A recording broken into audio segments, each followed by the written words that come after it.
Hola, queridos conspiradores en casa.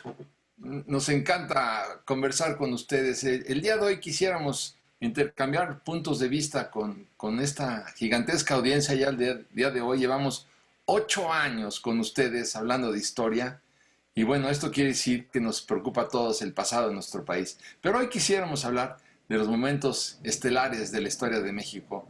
Yo podría contarles uno que para mí fue impresionante, la gran tecnología mexica para haber construido sobre un lago una ciudad. Imaginen ustedes los conocimientos que tendrían que haber tenido en ingeniería para poder llevar a cabo esta proeza. Pero bueno, no me quiero adelantar, solo es un breve enunciado de los momentos estelares de la historia de México.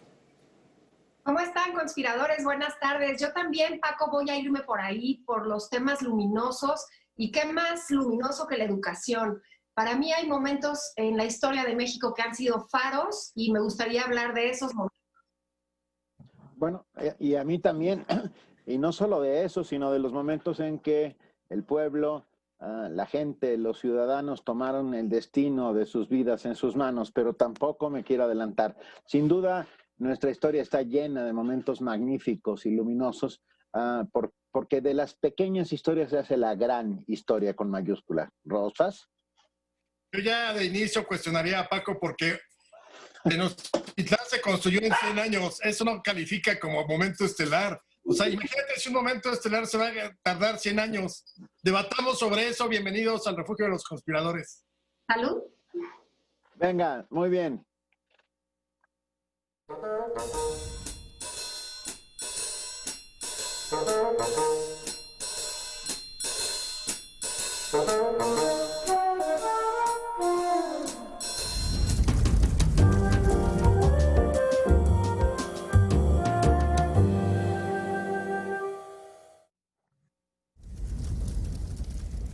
Pues sí, queridos conspiradores en casa, queridos conspiradores, en realidad yo sí creo que haber fundado la Ciudad de México, en primer lugar, aun cuando sea leyenda, siempre la leyenda finalmente es literatura, es historia, pero bueno, el que los aztecas que venían buscando precisamente un símbolo que era el águila devorando una serpiente, que lo hubieran encontrado en el lago de Texcoco y que ahí hayan construido su ciudad me pareció maravilloso.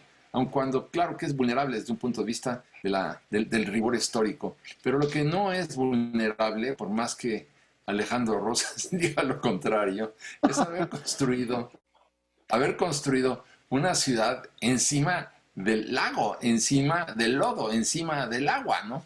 Esto para mí habla de una tecnología muy desarrollada porque no cualquiera lo logra. Pero bueno, aquí tengo a Alejandro Rosas para que intente al menos refutarme. Perdón, rápidamente antes de que entre Alejandro, tuvimos mucha suerte de que no encontraran el águila devorando el nopal, devorando a la serpiente sobre el nopal en la isla de Roqueta, por ejemplo, porque entonces sí, eso sí ya hubiera sido terrible. Las patas del Popocatépetl, a lo mejor hubiera sido. Exacto, en la punta del Popocatépetl. No, desde luego yo creo que es una proeza haber construido la capital imperial tan importante, Paco, y ahí sí, digo, nada más estaba molestando. Ya ves que a mí me da gadejo, ganas de joder, ¿verdad? Entonces, pero evidentemente creo que es una hazaña haber construido una ciudad de esas dimensiones, capital imperial, y además fue tan importante que los españoles decidieron refundar la ciudad encima de lo que había sido Tenochtitlán. Sí, a mí me parece un momento luminoso porque finalmente es la fundación de la mitad de lo que somos ahora, de lo que es México. Entonces sí es un momento luminoso para todos nosotros, es nuestra raíz. A mí me parece. Ahí yo difiero a Isabel. A ver. De ahí no viene la mitad, de los aztecas no viene la mitad, viene de todas las naciones indígenas que estaban en Mesoamérica al momento de la llegada de los españoles. Ellos hicieron una especie de síntesis en esos 200 años de imperio, desde 1325 a 1521, fueron los que encontraron. Y ellos también adoptaron a su vez muchas otras cosas, como el tema de Quetzalcóatl, en fin. Pero digamos que ellos sintetizan esa otra mitad. Pero tienes toda la razón, estamos hechos de muchas otras culturas prehispánicas. Don Alejandro Rosas Contreras siempre está pendiente ahí de los pequeños datos. Muy bien. Exacto. Exacto. Sí, sí, bueno, pero a ver, no solamente eso, sino que se decía, bueno, que además era de una ciudad muy bien iluminada, bueno, que competía con el país del siglo XVI. Hay que ver lo que era la Gran Tenochtitlan y cómo se las ingeniaban, no solamente para haber construido la ciudad encima de un lago, sino para haberla iluminado, porque eso también tenía su encanto, ¿no? Sobre todo con los elementos que tenían a la mano. Y esto también, pues hay que distinguirlo. Para mí sí es un momento estelar de la historia de México. A ver, ¿quién otro? Rápido, tú, Benito. 5 de mayo de 1862, me parece un momento estelarísimo en todos los sentidos, ¿no?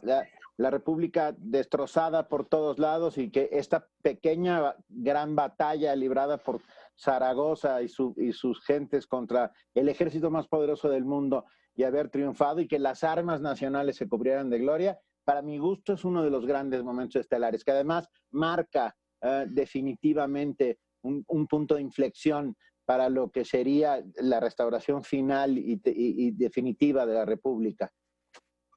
No sé si están de acuerdo.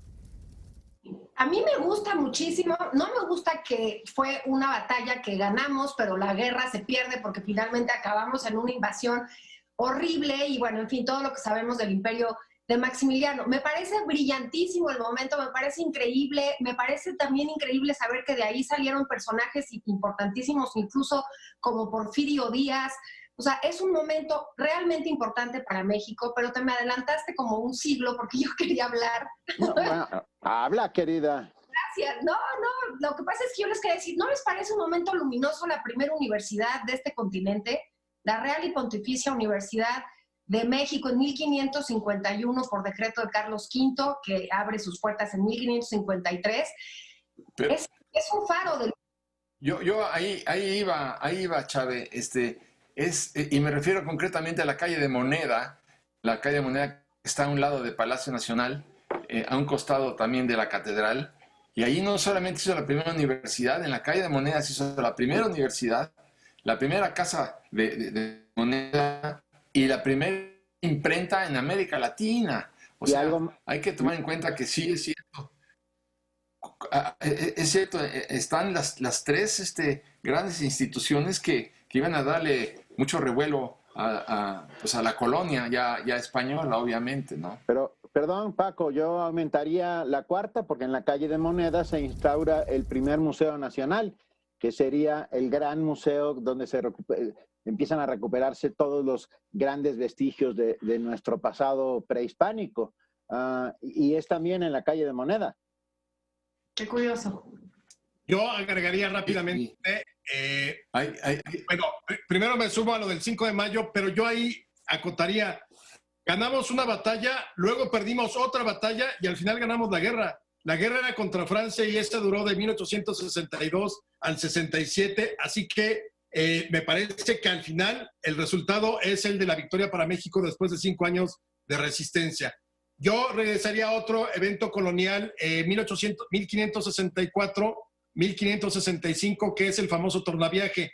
Recuerden para nuestros conspiradores en casa que después de la conquista, si uno viajaba desde, digamos, lo que hoy es Ixtapa o Acapulco, en barco hacia Filipinas, Japón y demás, no había vuelta de regreso porque no habían encontrado una ruta que les permitía regresar de Asia a salvo vía el Pacífico. Entonces, desde 1521 hasta 1535 en encontrar esa ruta. Esa ruta de regreso unió al mundo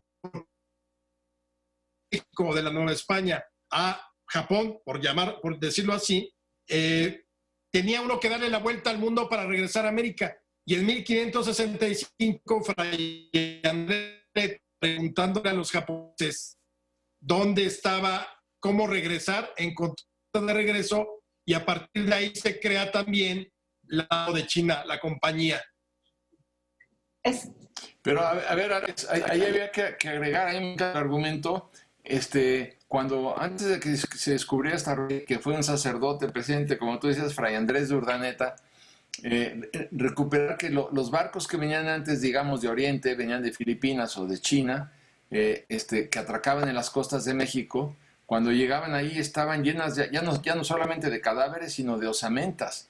la gente se moría en los viajes de sed y de hambre porque no sabían que existía esta corriente que les facilitaba llegar a las costas de México. Y de ahí se expandió el comercio. Cuando Fray Andrés de Urdaneta se va con 200 mexicanos. Digo, tiene mucho encanto este viaje. Yo creo que habría que novelarlo porque está a la altura también de Magallanes. Digo, para mí fue una de las grandes proezas, es de los grandes momentos estelares porque, claro, como tú bien dices, detonó, digamos, todo el comercio y nos unió, perdón, a medio mundo con este viaje maravilloso. Es un personaje entrañable porque imagínatelo, Paco, como bien dices, había estado en la Ciudad de México, él había naufragado ya alguna vez por esos lugares, ya había sido navegante, ya estaba en su celda en un convento en la Ciudad de México y se da cuenta entonces que lo buscan porque están buscando justamente ese viento negro que le llaman los japoneses para regresar, que es la ruta más larga de la historia de la humanidad, 250 años de operación y más larga en distancia. Unió a los 3 continentes y además no nada más por mar, sino por tierra, ¿no? Entonces había que cruzar desde un lado de Acapulco hasta el otro lado Veracruz para llevar todo a la metrópoli. Entonces, por eso es que cuando vemos que Filipinas tiene cosas que llaman tanto la atención, que son tan similares, es justamente por esa nao de China, por ese galeón de Manila con el que compartimos idioma, no nada más eso, sino gastronomía, muebles. Impactó absolutamente todo lo que fue la vida virreinal. Oye, muchos amigos están escribiéndonos y mandándonos opiniones. Hay que agradecerles enormemente. Mari Rangel de Sáenz, Alberto, que dice que para él el fusilamiento de Maximiliano fue un evento muy positivo para México, ya que fue un mensaje importante por parte de don Benito a los demás países que querían interferir en el país. Gracias también a Lalo Núñez, que dice que obviamente el grito de Dolores es un momento estelar de nuestra historia. Ricardo Ochoa, Mario Mora, Javier Guerrero, de verdad, Javier Guerrero dice algo muy bonito y tengo que compartírselos, que es uno de los momentos estelares es haber creado el refugio de los conspiradores. Gracias, Javier. Salud por eso. La historia se atrevió a tanto. Salud. Venga. Estamos en el refugio de los conspiradores. Escríbanos con el hashtag Momentos Estelares. Estamos hablando de esos momentos que impactaron a nuestra historia y que tenemos que recordarlos por fuerza. Salud.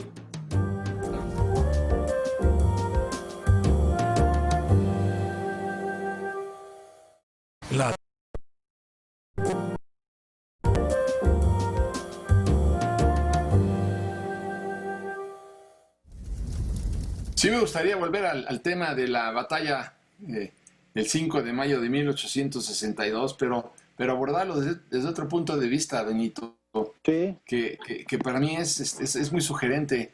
Y es cuando Napoleón III estaba con su mujer en París. En cualquier momento iba a llegar la noticia de que las armas francesas habían cubierto de gloria.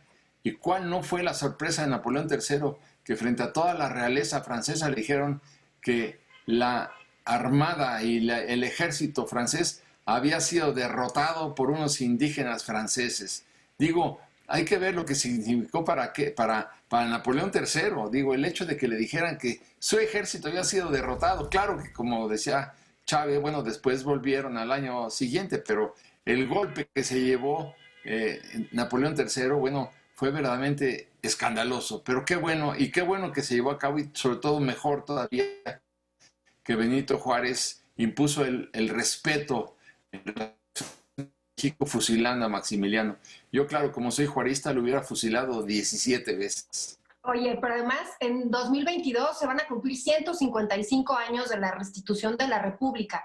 A mí eso obviamente, más allá de que si se perdió o se ganó la guerra, obviamente al final gana la República, una República que sufrió tantas décadas por poder vivir y que finalmente en 1867 Juárez la instaura y vamos a cumplir 155 años de República.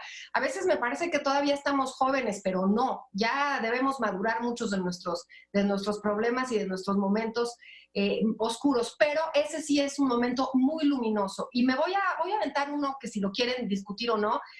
La Academia de San Carlos en 1781, Sí me parecía importante hablar de un lugar de donde emana el arte y la producción, no nada más artística del virreinato, sino también de toda América. Eso también nos dibuja como mexicanos y nos da mucha luz de lo que somos ahora. ¿Les parece un tema importante?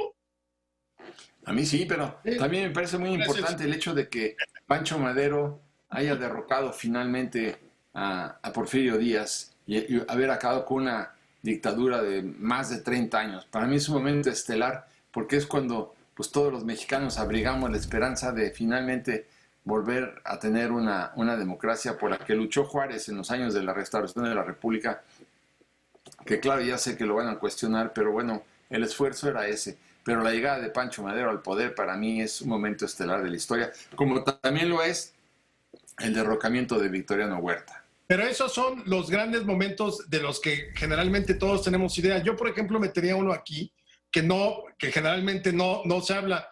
El ferrocarril de Tehuantepec, la inauguración en 1907 de este ferrocarril hecho por el Porfiriato con el capital inglés, que une Coatzacoalcos con Salina Cruz, que incluyó además la modernización de ambos puertos y que significó para México una ganancia anual del 500% entre 1907 y 1914, que es cuando se abre el Canal de Panamá, y eso hace que el ferrocarril de Tehuantepec termine.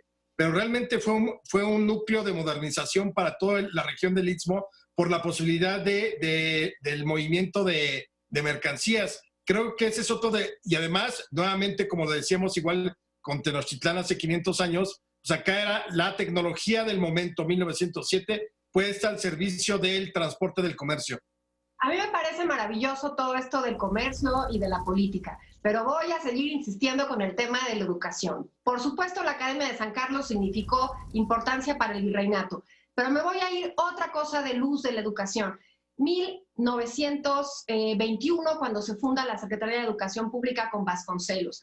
¿Por qué pongo tanto el dedo en el renglón? Porque si no vemos la educación y la cultura como un momento luminoso de nuestra historia, como esos momentos luminosos, pues no nos vamos a dar cuenta que hay cosas que desafortunadamente hoy nos están pegando muy fuerte y es la ignorancia. Nos está ganando la ignorancia en muchos sentidos. Entonces, sí quería yo poner énfasis en estos momentos luminosos de la educación y de la cultura, porque nos está haciendo falta. No demerito ningún otro momento cultural o político, político o económico de nuestra historia, sin duda que no. Pero quería poner el énfasis en eso. 1921, la cruzada de la SEP. Perdón, rápidamente, estoy de acuerdo. Un momento, un día, fecha, casi hora, como le gusta mucho a nuestro amigo Rosas. 17 de septiembre de 1964, inauguración del Museo Nacional de Antropología en Chapultepec. Esta magna obra espectacular que cambia la lógica, y déjeme decirlo, bueno, ese es un momento emblemático en todos los sentidos, cambia la lógica museográfica de los grandes museos del mundo que son barrocos, intrincados, ¿no? Este museo está construido ex profeso, terminas una sala y tienes que por fuerza salir al patio para tomarte un respiro, para pasar de Teotihuacán a los mexicas. Es una obra impresionante y lo que contiene es 50,000 veces más impresionante. Es una de las grandes joyas del mundo y es nuestra. Me fascina. Y Pedro Ramírez Vázquez y la arquitectura moderna y México metido en el concierto internacional de la arquitectura. Me encanta. Me gusta mucho ese momento, Benito. Déjame ir a un momento anterior, Benito, que de alguna manera no se conoce cuando el general Lázaro Cárdenas decreta la expropiación de la industria petrolera. Los petroleros norteamericanos y los petroleros ingleses obviamente pues se llevaron todos los planos, todas las fórmulas para producir la gasolina y resolvieron estas empresas expropiadas que lo que le quedaba a México en reservas de gasolina equivalía más o menos a 15 días.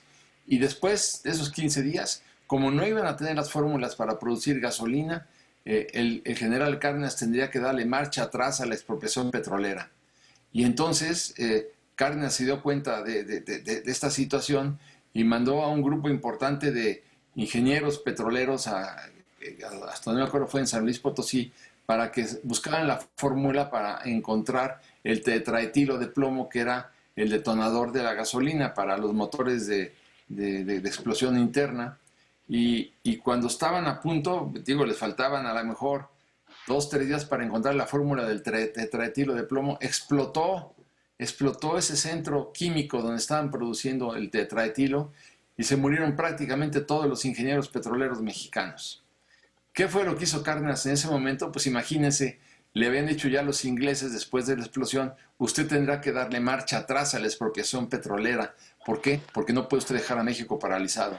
Y entonces los segundos de estos ingenieros, los ayudantes, los pasantes, todo lo que ustedes quieran, son los que se pusieron a trabajar en otro lugar para sacar el tetraetilo de plomo. Y lo sacaron en 3 o 4 días porque tenía ya el camino recorrido de los ingenieros. Y le llevaron al general Díaz, al general Cárdenas, a Palacio Nacional, le llevaron la fórmula del tetraetilo de plomo. Y gracias a eso México pudo salvar la expropiación petrolera. Pero esos grandes ingenieros mexicanos habría que hacerles un verdadero monumento. Rosa, No sé cualquiera de ustedes. Otro, fíjate. 1959, la creación de la Comisión Nacional del Libro de Texto Gratuito y el surgimiento de los libros de texto. Salvo el de historia, que me parece que sirvió para adoctrinar a los mexicanos durante muchos años, pero en general el conocimiento del español, de la literatura, de las matemáticas, a tantos millones de alumnos que pasamos por esos libros, creo que sí fue un gran acierto del régimen de Adolfo López Mateos como una de las aspiraciones que traían desde tiempos de la Revolución. Claro, y me uno también, Alejandro, fue su esposa la que también hace la primera dama hace este tema de los desayunos para los alumnos. Se dan cuenta por primera vez que es tan importante que tengan los alimentos básicos. Había niños, bueno, siguen existiendo niños que caminan kilómetros y kilómetros y hacían una especie de desayunos porque necesitaba tener la mente, el cuerpo nutrido para poder... A mí todo esto que sea de educación me parece que son los momentos luminosos y habría que tener más, habría que llenar de esos momentos. La telesecundaria en los años 80, muchísima gente llegó Podría ser momentos luminosos fracasados. O que no hemos sabido caminar. Porque aquí estamos los que somos vivos y los que tenemos la obligación de esos programas llevarlos hacia adelante. Carmen, Mira, es importante, perdón, Benito, di. No, es que nos escribe Carmen Nava y nos dice el movimiento muralista en México. Y tiene razón, es un momento luminoso literal porque ilumina las paredes de montones, paredes y muros de nuestro pueblo. Rivera, Siqueiros, Jean Charlotte, todos ellos, bueno, son espectaculares, ¿no? Es un momento luminoso apoyado por tu amigo José Vasconcelos Rosas. Claro, que creo que tuvo la visión. Fíjate, él fue el que instauró las bibliotecas ambulantes, las bibliotecas públicas, los desayunos escolares que retoma López Mateos años después, porque López Mateos fue vasconcelista en la campaña del 29, el que reparte gratuitamente los clásicos. Hay 18 antecedentes en la creación de la Secretaría de Educación Pública de Vasconcelos, que luego serían retomados por la propia Secretaría de Educación, que, por cierto, también fue creada a instancias de él. Claro, y además dar pie también que en 1929 tenemos un momento luminosísimo cuando la Universidad de México se vuelve autónoma de México, se vuelve UNAM. Y a mí me parece que eso es importantísimo porque ha sido todo ese siglo, ya a punto de cumplirlo, con esa autonomía, porque han sido los profesionistas, bueno, podríamos hacer un programa especial de lo que significa la UNAM en ciencia, en cultura, en arquitectura, en absolutamente todo. Entonces, otra de las cosas que surge también en 1929, ese momento de luz. Ahí tenemos, a partir del momento, Chávez, en que se crea la Secretaría de Educación Pública, bueno, empieza Álvaro Obregón junto con Vasconcelos a construir 1,000 escuelas al año. No perdamos de vista que en el año de 1821, cuando se consuma la independencia, 98% de los mexicanos no saben ni leer ni escribir. Y cuando afortunadamente largan a punta de bayonetazos a Porfirio Díaz, perdón, Alejandro Rosas, lo largan para que agarre el barco y se vaya a París de sus sueños, 85% de los mexicanos no saben ni leer ni escribir. Por eso es muy importante subrayar que se empiezan a construir 1,000 escuelas al año a partir del gobierno de Álvaro Obregón y continúa Plutarco Elías Calles con la construcción de 3,000 escuelas, mientras la sociedad mexicana decía, el problema de la educación es del gobierno, yo no intervengo. Y claro que fue un gran error, otro gran error de la sociedad mexicana, del sector empresarial mexicano, que salvo algunas excepciones muy claras, no se ocuparon de la educación de este país. Voy a correr en el tiempo como H.G. Wells hacia acá para un momento estelarísimo de la historia de México que yo viví y que ustedes vivieron, que es la salida a la luz de la sociedad civil organizada. 19 de septiembre de 1985. El terremoto mostró todas las ineficiencias del gobierno y hizo que los ciudadanos saliéramos a la calle a hacer lo que podíamos para salvar a otros. Creo que este es un momento realmente estelar. Bueno, me gustaría hablar de otros momentos estelares, el tiempo se nos vino encima, pero bueno, me gustaría hablar, creo que la cocina mexicana es un momento estelar, vemos a la yucateca, a la poblana, a la oaxaqueña, a la veracruzana, son una verdadera maravilla, el México hospitalario que ha recibido siempre a los refugiados de otros países, y bueno, que no se nos olvide también hablar de Pancho Villa, bueno, Pancho Villa, el gran actor de Hollywood, pero bueno, el tiempo se nos viene encima. Tantos momentos luminosos. Salud y por los que vamos a hacer los mexicanos. Oigan, pero muy rápidamente, gracias Daniel Rojas, Brenda Castillo, Orión, Ricardo González, Alejandro Aincile, José Luis López Cabrera, de verdad, muchísimas gracias a todos los que nos escriben, estamos completamente en vivo. Salud. Salud, queridos conspiradores, un abrazo. Gracias.